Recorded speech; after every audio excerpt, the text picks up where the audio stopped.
Thinking about some memories as a child.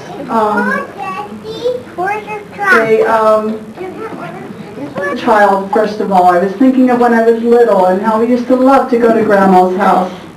And Grandma had the very best lap. She had a very large and strong and a soft and secure lap. Also, when we were little and we'd go to Grandma's house, she let us do things that we couldn't do at home.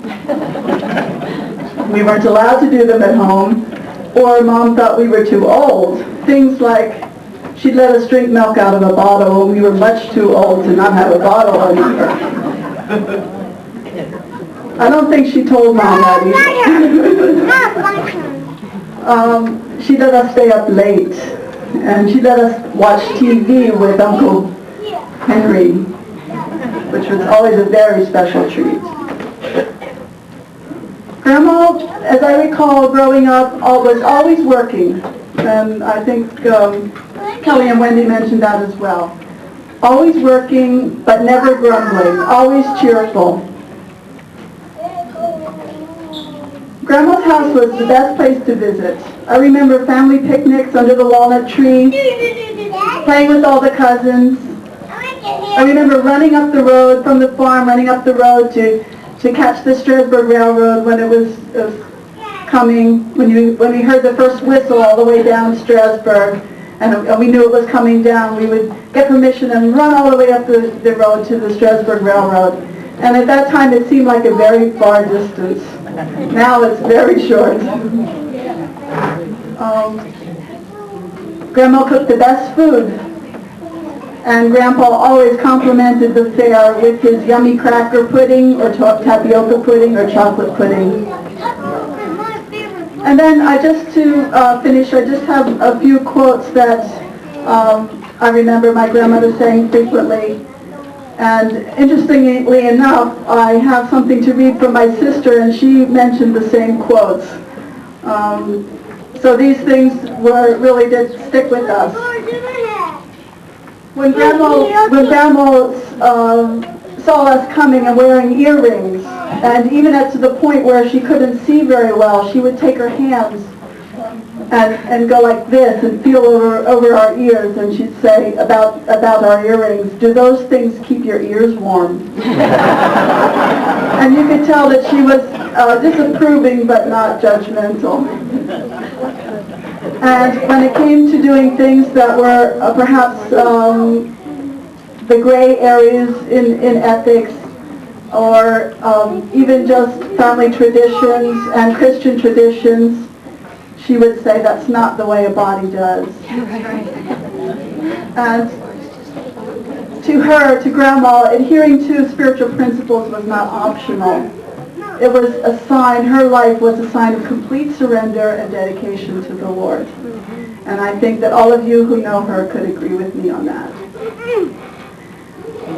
My sister Elizabeth Carlson was unable to come to attend with us today.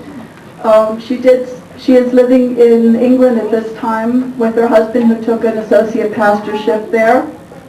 And she was here actually in July and spent the whole month of July, and so she had a very nice time to spend with Grandma while she was alive.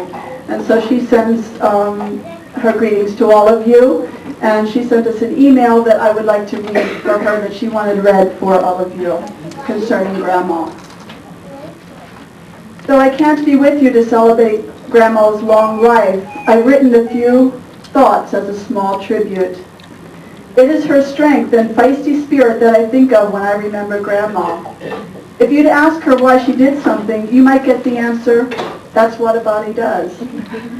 She held herself and everyone else accountable. When she looked at you with her one good eye, she didn't miss much. Do those keep you warm, she'd say to me when I started wearing earrings. You knew she didn't quite approve, but that eye had a twinkle in it. You knew, no matter how far you wandered from the traditions, she would still be there, not as a judge, but as a plumb line, understanding and accepting, but not necessarily turning a blind eye. You knew that behind her outspokenness was a heart of love and concern that was rooted in her love for the Lord. I hope that I can age like Grandma, working until she was forced to stop, reading anything that she could, always aware of what was going on in the world and having an opinion about it, taking in tourists but not taking them too seriously, having the gumption to travel to Egypt, enjoying the simple things in life, like another cup of coffee at the kitchen table. And in these last years, surrounded by a loving family who helped her to end with dignity. Thank you, Mom and Dad and uncles, for all that you've done on our behalf to care for her. You tried to protect the other from doing too much by doing more yourself. Your tenacity and patience and willingness to serve without making a fuss is a strong measure of the legacy that she and Grandpa have left. I kept running away from home, and I would run over to Benner's, because there's where we played basketball and baseball and bag tag up in the barn and so on. I was very convenient for Biz, because the Benner boys are really bad, but I always got the scolding.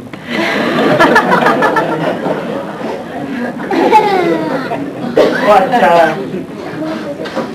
I have so many fond memories of Biz, and am honored that I happen to be here for this occasion, even though I live 6,000 miles away. And I wasn't around when Pop Benner died, but I want to say something for him, because he was the greatest dude around. I just thought he was great.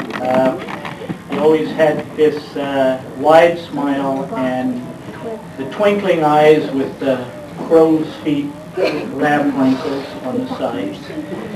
And speaking of laughing, I have to tell you about one time we were playing bag tag in the barn, and Sammy Schaub was trying to get away from everybody because whoever was chasing Sammy Schaub. And Sammy beelined across the rafters, down on the hay mow, and he just kept on going and fell down the hay hole right on Martha Smith's belly. Martha Smith was this lady from the Welsh Mountains who drove a surrey and a swayback nag up and down Paradise Lane, begging sex and corn from the good people on Paradise Lane. And she, sometimes if she was too far away from home, she slept in the Benner's horse entry. So she was sleeping below the hay hole when Sammy Shaw landed on her belly. And Sammy Shaw was so scared, he just took leaps and bounds over the horse's manger, through the stable, and into the milk house where Pop Benner is washing the milk buckets. And I never saw anybody laugh as hard as I did with old Pop Benner. When Sammy ran in the milk house and jumped up on Pop Benner's arms without missing a stroke. So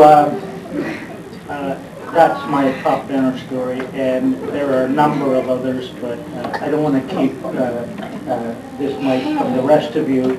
Please come and say good things for Mom Benner. I don't know how many teachers lived at the Banners. I heard about the tourists, but there were teachers who lived at the Banners. I lived there 2 years. I was like 18 years old, out of 1 year out of Your son. high school when I came there, and so I still needed a mother.